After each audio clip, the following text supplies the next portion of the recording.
E no vídeo de leituras de hoje eu vou falar de alguns livros que eu li aí durante o mês de maio e um pouquinho do mês de junho.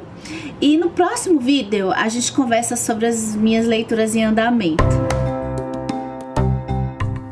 No vídeo passado eu estava começando a ler e terminei A Mão Esquerda da Escuridão, da Ursula K. Le Guin. Essa ficção científica que tem uma história sensacional.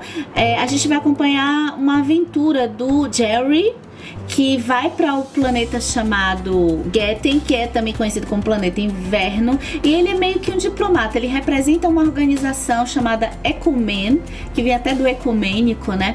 Que é tipo uma ONU. Ela faz uma intermediação entre planetas para que esses planetas participem dessa organização e possam compreender a cultura uns dos outros. Ao chegar lá, o Jerry ele já se depara com esse mundo do planeta inverno, que a população ela tem um estilo de percepção da sexualidade diferente, até sob o ponto de vista biológico. Então eles não têm sexo, eles são andrógenos. De cara já é percebido, e também ele percebe aquelas pessoas de uma forma diferente, justamente por essas pessoas não terem sexo. Aconteceu um fato fenomenal nas minhas leituras, porque depois eu peguei o Orlando da Virginia Woolf, e a temática de gênero faz parte desse livro aqui. E para mim isso foi... Eu não sabia que eu sabia que a Virginia Woolf tinha histórias... todas as histórias dela estão tratando da temática do feminismo. Mas eu não esperava a temática do feminismo tratada dessa forma, ligada ao gênero, como é tratada em Orlando. É uma biografia desse homem chamado Orlando, em que a gente acompanha a vida dele mais ou menos em 36 anos de vida. Só que nesses 36 anos de vida do Orlando se passam no tempo exterior, eu acho que cerca de pouco mais de um século. Então é uma coisa muito doida esse livro aqui. O mais bacana nessa biografia do Orlando é que a parte de gênero que é tratada no livro conversou muito com A Mão Esquerda da Escuridão, que eu tinha lido antes. Olha que uma ficção científica escrita de uma forma, vamos dizer assim, mais... eu acho até a escrita da Úrsula um pouquinho rebuscada também, mas a Virginia, ela ganha no pódio. Ela é muito descritiva, ela também tem uma certa poesia na forma que ela escreve. Tem partes desse livro que são fenomenais. E fiquem atentos, porque tem um vídeo que tá para sair da comparação de Orlando com A Mão Esquerda na Escuridão. Vale muito a pena ler esses livros perto um do outro, gente, porque eles conversam muito. Aí eu peguei eu tava precisando de leituras mais descontraídas, porque essas duas leituras são um pouco pesadas, foram um pouco pesadas pra mim. Eu fui ler a HQ Batman Ano 1. Essa HQ é bem divertida, ela fala um pouco da história meio que de origem do comissário Gordon. Então o Batman aparece, mas ele não é o protagonista dessa história. Uma coisa que eu mais gostei foi o traço antigo, que o traço que foi colocado nessa HQ mantém uma coisa meio que da origem dessas HQs. E também a gente tem história de como das primeiras revistinhas do Batman que foram publicadas pela DC Comics. Eu gostei bastante, e eu fiquei procurando um bom tempo livros de comédia, que não fossem chick-lit, que não fossem YA, que fossem livros de adulto. Acabei parando no mais famoso, Luiz Fernando Veríssimo, e li o sensacional Diálogos Impossíveis, que traz assim diálogos dos mais inusitados possíveis. O meu preferido é o primeiro, que é o diálogo do Batman com o Drácula. Depois eu li Uma Escuridão Bonita, do Onde Jacques, aí pro projeto Literaturas Africanas e Afro-Brasileiras. Gostei muito de ter conhecido esse autor. Essa foi a minha segunda experiência lendo livros de diferentes formas narrativas. Aqui é um livro ilustrado e que usa a ilustração como forma de contar a história. Eu já tinha lido A Invenção de Hugo Cabret, que é um livro assim, ele conta a história misturando a ilustração com a escrita. É diferente de um livro ilustrado, que a ilustração demonstra o que está escrito. Não, aqui a ilustração faz parte da narrativa. Então a gente tem aí um rapaz que ele quer sair daquela friend zone com a menina, e aí tem um blackout. Então tudo contado com muita poesia, de forma muito simples e singela. Eu simplesmente amei aqui. Vale a pena ler Uma Escuridão Bonita. Eu acho que à noite combina, tá? E combina também aquela leitura sozinho, aquela leitura que preferencialmente em casa, sem estar na rua, num ambiente bem tranquilo, porque a sensação das imagens junto com as palavras pode proporcionar uma experiência incrível assim nesse resguardo. E olha que bacana, depois eu pego Simon versus The Homo Sapiens Agenda. Esse é o livro que teve filme aí, eu acho que em abril ou final de março. É muito gracinha essa história, gente. Aí um livro que eu tava procurando, um livro que tivesse humor. Eu já tinha assistido uma resenha falando que essa história apesar de ser um pouquinho dramática, ela tem humor, e eu me dei super bem. A gente vai acompanhar esse livro é escrito pela Becky Albertalli, e a gente vai acompanhar a história do Simon. O Simon, ele tem mais ou menos 16 anos e ele já tem uma certa convicção de que ele é homossexual, mas ele não tem coragem de contar e admitir isso para os seus amigos e para sua família. E aí ele cria um pseudônimo na internet para conversar com pessoas que estão na mesma situação, e ele encontra uma pessoa que está na mesma situação que ele, que é homossexual e não tem coragem de assumir publicamente isso. Tudo muda quando um colega do Simon lê os e-mails que ele passava por esse pseudônimo, e o colega descobre que ele é homossexual e passa a chantagear ele com essa informação. Esse drama, ele é narrado pelo Simon de uma forma, posso dizer assim, com humor, né? O Simon, ele tem um certo sarcasmo por tudo que vai acontecendo com ele a partir dessa hora que ele tá se vendo chantageado, e que também as coisas começam a acontecer para que essa verdade venha à tona. Outra coisa bacana é que com o Simon, ele se conversa virtualmente com uma pessoa que está na mesma situação que ele, e toda a história a gente fica com alguns desdobramentos dessa conversa do Simon e a dúvida de quem é essa pessoa. E eu saio do Simon para pegar um livro super sério, que é O Genocídio do Negro Brasileiro, escrito pelo Abdias Nascimento.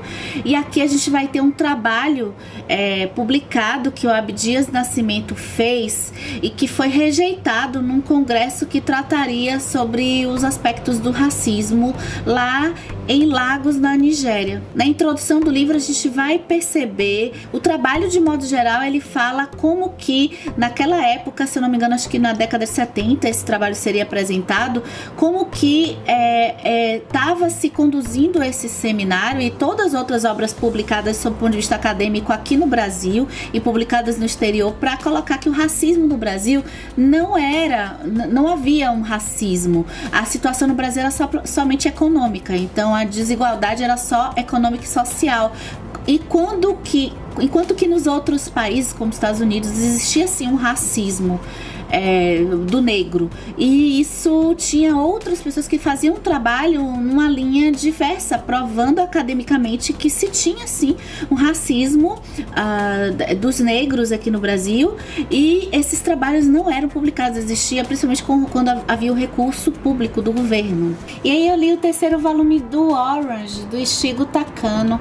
Esse mangá tão fofinho, ao mesmo tempo triste, assim, ele é leve, mas ele coloca de uma forma assim adolescente a questão da escolha do destino da gente, do tratamento que a gente tem com os nossos amigos, com as pessoas, e como às vezes a percepção do amigo, da situação do amigo, pode causar um sofrimento lá na frente. E então nesses 3 volumes começa com a história da Suya, que ela recebe uma carta dela no futuro dizendo que uma coisa que ela precisa dar mais atenção, a expor os sentimentos dela para um amigo, um colega dela, que é o Kakeru. E o Kakeru, ele tem assim um destino, logo no início do primeiro volume a gente já sabe, um destino assim trágico, e tem alguns problemas dele que a gente vai descobrindo no decorrer da história. Essa coisa de poder mudar o destino é colocada de uma forma bem leve, sem muita complexidade aqui nessa história também, então eu tô gostando.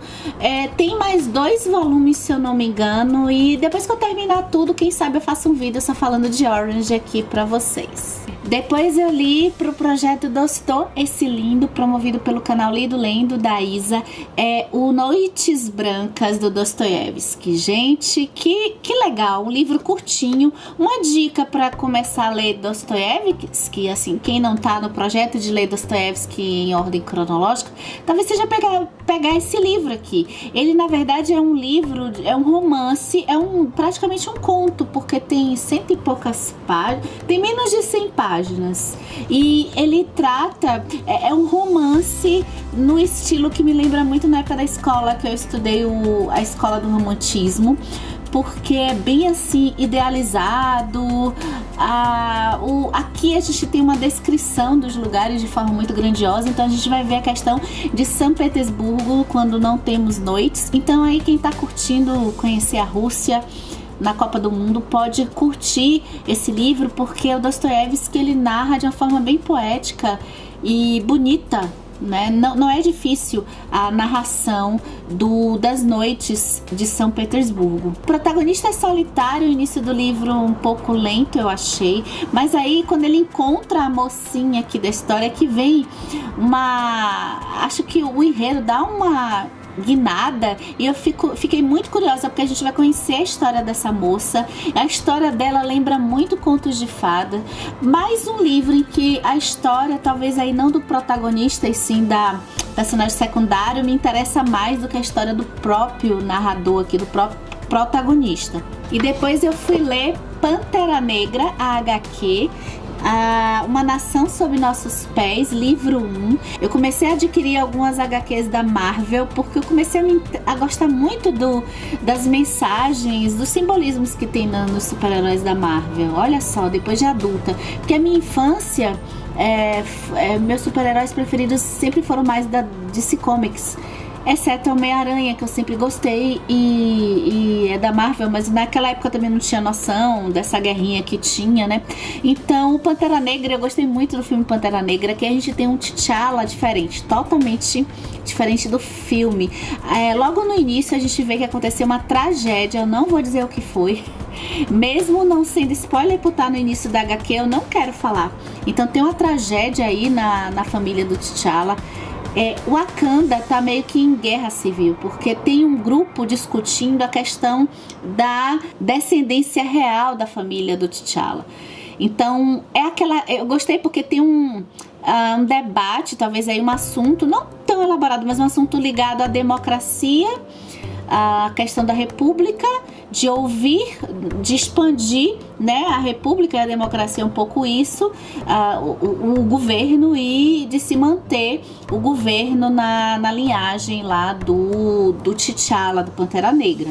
E aí depois veio essa coisa incrível que eu receberia as piores notícias dos seus lindos lábios. Acertei, esse título incrível, livro do Masao Aquino, uma história de amor?